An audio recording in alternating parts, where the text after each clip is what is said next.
The ring that changed everything. It was one of those days when even the sun felt tired. The highway shimmered with heat waves, and a black luxury Mustang stood silent on the side of the road, hood open, engine dead.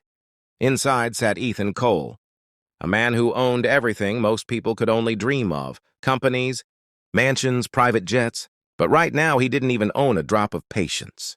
He slammed the car door and muttered, "Perfect. A multi-billion-dollar empire, but can't even build a car that runs." He pulled out his phone, no signal. Cursing under his breath, Ethan looked around.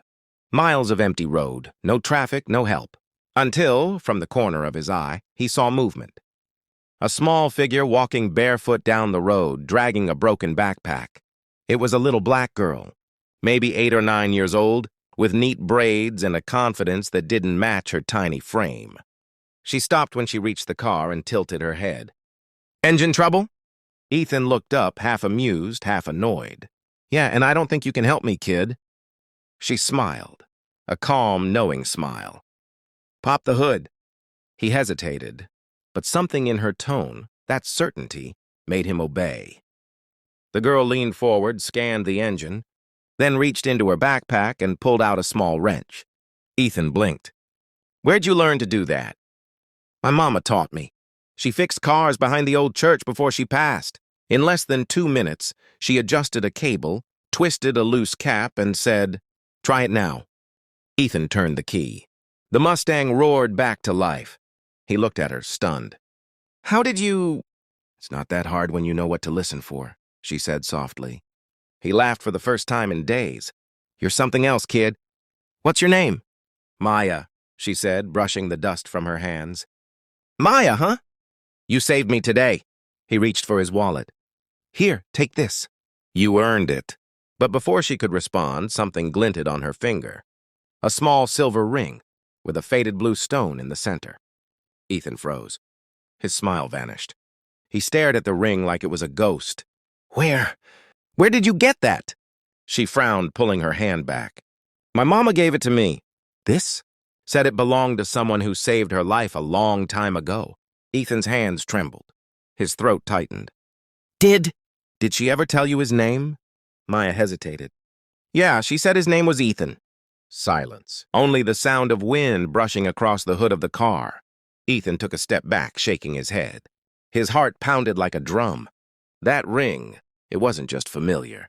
He had given it away 10 years ago. So flashback at 10 years earlier.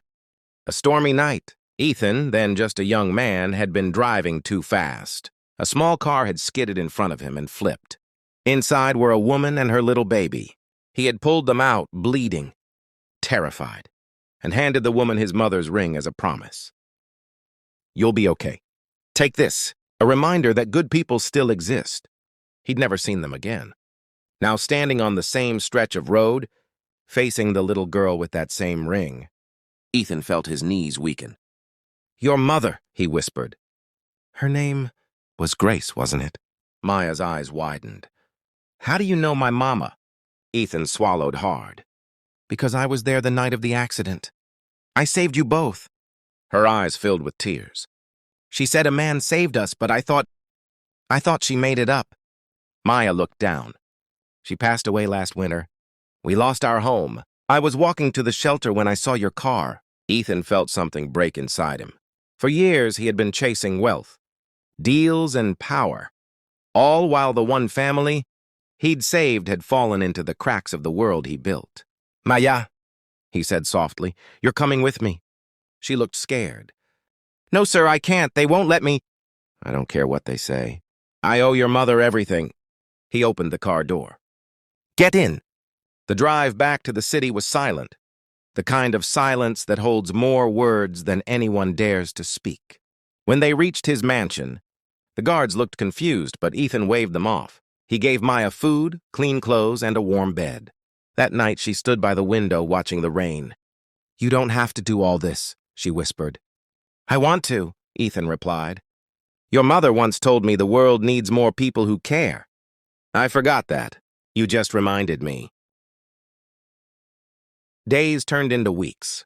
Maya began helping around the mansion, fixing broken lamps, cleaning tools, even learning coding from Ethan's engineers. She was brilliant, a natural-born inventor, just like her mother. But one evening, Ethan found her sitting in his office, staring at an old framed photo on his desk. "Who's this man?" she asked, pointing. Ethan's expression darkened. "That's Victor, my business partner. Why?" Maya hesitated. "I've seen him before. He used to visit the garage where my mom worked.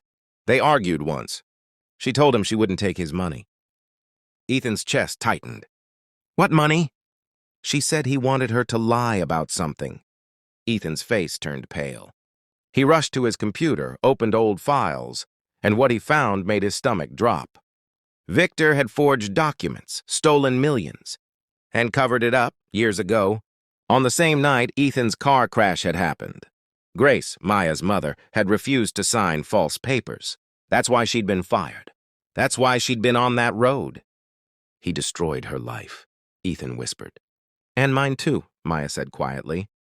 Tears filled his eyes. "No, not anymore." He picked up his phone and called his lawyer. Within a week, Victor was exposed. Every document, every transaction, every lie.